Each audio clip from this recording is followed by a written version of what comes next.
चलिए एक्सरसाइज 4.2 का question number 5. The altitude of a right triangle is 7 centimeter less than its base. If the hypotenuse is 13 centimeter, find the other two sides. हमें एक right angle triangle given में है जिसका जो altitude है वो 7 सेंटीमीटर कम है किससे, उसके बेस से, और जो हाइपोटेन्यूस है वो कितनी है 13 सेंटीमीटर. फाइंड करनी है अदर टू साइड्स. ये जो दो साइड्स है वो हमें क्या करनी है, फाइंड करनी है. तो जो भी हमें फाइंड करना है उसे लेट कर लेते हैं. सॉल्यूशन लेट द बेस, जो ये वाली साइड है ये हमारा बेस होता है, ये एल्टीट्यूड और ये हाइपोटेन्यूस. तो बेस हमारा x हो गया, तो एल्टीट्यूड हमारा क्या हो जाएगा, altitude equal to x minus 7, और हाइपोटेन्यूस हमें कितनी दे रखी है 13 सेंटीमीटर. Hypotenuse 13 centimetre. जब भी हमें किसी राइट ट्रायंगल की साइड्स फाइंड करनी होती है तो हम पाइथागोरस का यूज करते हैं. तो बाय पाइथागोरस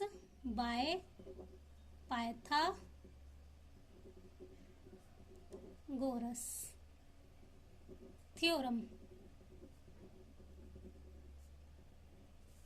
जो हाइपोटेन्यूस का स्क्वायर होता है वो किसके बराबर होता है, बेस का स्क्वायर प्लस परपेंडिकुलर जो भी होती है हमारा एल्टीट्यूड उसके स्क्वायर के बराबर. तो हाइपोटेन्यूस हमारी कितनी है 13 का स्क्वायर, बेस हमारा है एक्स स्क्वायर, और एल्टीट्यूड हमारा क्या है एक्स माइनस 7 का स्क्वायर.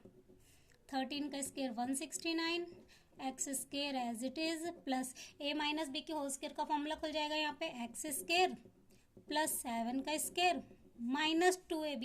तो 2 इंटू ए की वैल्यू x और b की वैल्यू क्या है 7. 169 equal to x square plus x square, 7 7 ज़ा 49 माइनस 2 7 ज़ा 14x. 169 equal to x square 2x square minus का 14x प्लस 49. अब ये 169 को इधर लेके आएंगे तो ये क्या हो जाएगा माइनस का, तो 2x square minus 14x plus 49 minus का 169. 2x square minus 14x plus minus minus 169 में से 14 माइनस होगा तो कितना बचेगा, माइनस का 120, क्योंकि माइनस की वैल्यू क्या है बड़ी, इक्वल टू 0. अब यहाँ पे ये तीनों ही नंबर 2 से डिवाइड हो रहे हैं तो हम 2 कॉमन निकाल लेते हैं. तो यहाँ पे बच जाएगा हमारा x square minus 7x minus का 60 इक्वल टू 0. अब ये जो 2 है इधर डिवाइड में जाएगा तो ये भी 0 हो जाएगा. तो हमारी इक्वेशन क्या बन गई, एक्स स्क्वायर, हमारी इक्वेशन क्या बन गई, x square minus 7x minus 60 equal to 0. अब दो नंबर जिन्हें मल्टीप्लाई करके 60 आना चाहिए, प्लस या माइनस करके 7 आना चाहिए. तो 60 के फैक्टर बना लेते हैं. 2 3 ज़ा 2 15, 5 3 ज़ा 3, 1 ज़ा 2 2 ज़ा 4, 4 3 ज़ा 12 इंटू 5 मल्टीप्लाई करके 60 आना चाहिए, और प्लस या माइनस करके माइनस का 7 आना चाहिए. तो 12 में से 5 माइनस करेंगे तो 7 आ जाएगा. हमें माइनस का 7 चाहिए तो माइनस की वैल्यू बड़ी रख लेते हैं. तो माइनस करने पे हमारी वैल्यू क्या आ जाएगी, माइनस का 7. तो जो हमें नंबर मिले वो 12 और 5. तो x square as it is, 7x की जगह हमें क्या लिखना है 12x और 5x, माइनस का 12x प्लस का 5x माइनस 60 इक्वल टू 0. अब इनमें कॉमन निकाल लेते हैं. इसमें कॉमन हमारे पास आ जाएगा x, तो बचेगा x माइनस 12. यहाँ पे हमारे पास कॉमन क्या आ जाएगा 5 प्लस 5, तो x माइनस 12 इक्वल टू 0. पहला ब्रैकेट बन गया x प्लस 5 और दूसरा क्या बन गया x माइनस 12. जीरोज निकाल लेते हैं. x plus 5 equal to 0, x equal to minus का 5. अब x minus 12 equal to 0, x equal to plus का 12. हमारा बेस क्या आ गया, जो भी वैल्यू प्लस की होती है हम उसका यूज करते हैं. तो बेस हमारा आ गया 12, और जो एल्टीट्यूड है वो कितना आ गया, एल्टीट्यूड हमारा आ गया x माइनस 7, तो 12 minus 7 equal to 5 centimetre. Question number 6 देख लेते हैं. A cottage industry produces a certain number of poultry articles in a day. एक cottage industry है जो एक दिन में certain number of poultry articles produce करती है. It was observed on a particular day that the cost of production of each article was 3 more than twice the number of articles.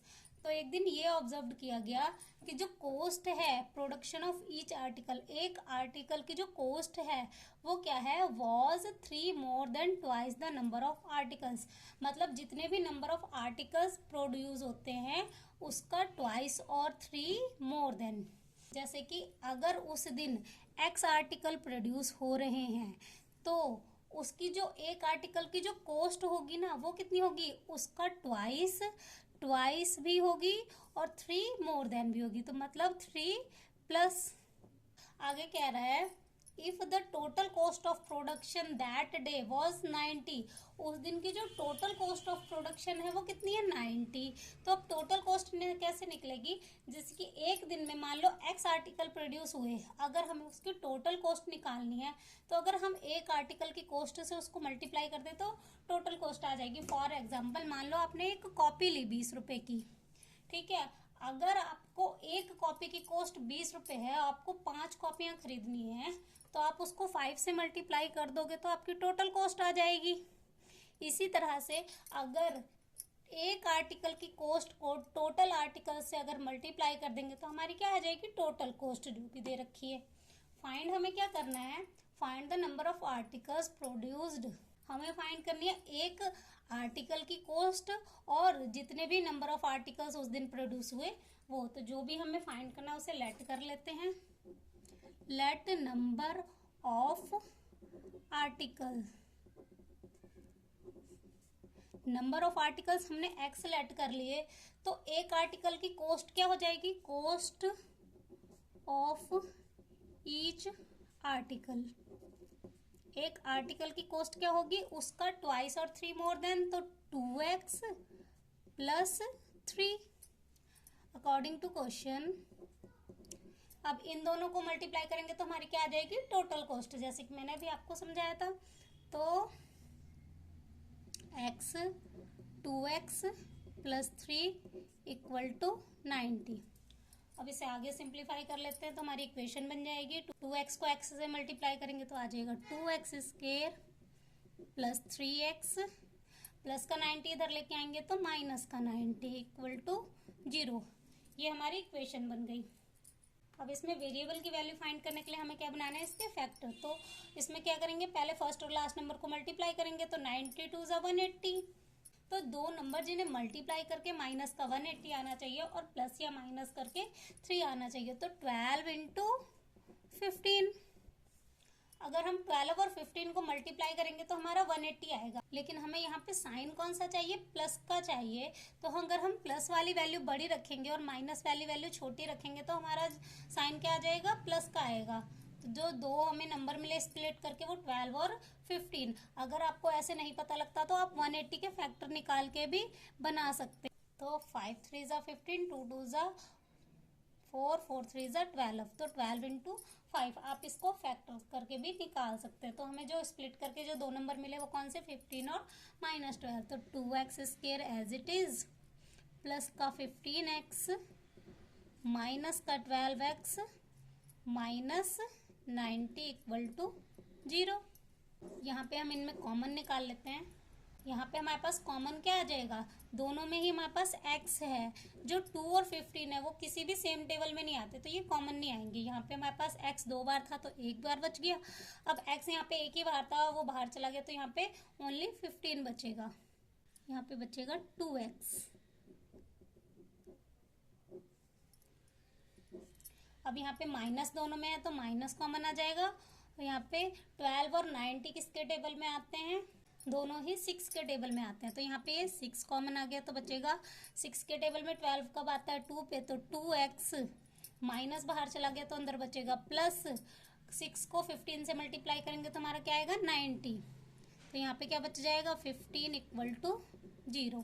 तो पहला bracket बन गया 2x प्लस 15 और दूसरा क्या बन गया, x माइनस 6। अब इनके जीरोज निकाल लेते हैं। 2x plus 15 equal to 0। 2x as it is, plus का 15 इधर जाएगा माइनस का 15, और ये 2 मल्टीप्लाई में है तो इधर जाएगा डिवाइड में। अब दूसरी वैल्यू निकाल लेते हैं। x minus 6 equal to 0, x equal to plus का 6। जो भी हमारी पॉजिटिव वैल्यू आती है हमेशा उसी का ही यूज़ किया जाता है, नेगेटिव वैल्यू का यूज़ नहीं किया जाता है। तो जो हमारी नंबर ऑफ आर्टिकल्स आए वो कितने आ गए? 6। जो x की वैल्यू वो क्या है? Number of articles. तो नंबर ऑफ आर्टिकल्स कितने आ गए? नंबर ऑफ आर्टिकल्स 6 हो गए। और कॉस्ट क्या हो जाएगी एक आर्टिकल की? 2 प्लस 3। तो कॉस्ट ऑफ ईच आर्टिकल 2, तो 2 इंटू 6 प्लस 3, 12 प्लस 3, तो कितनी आ जाएगी? 15 रुपीज़।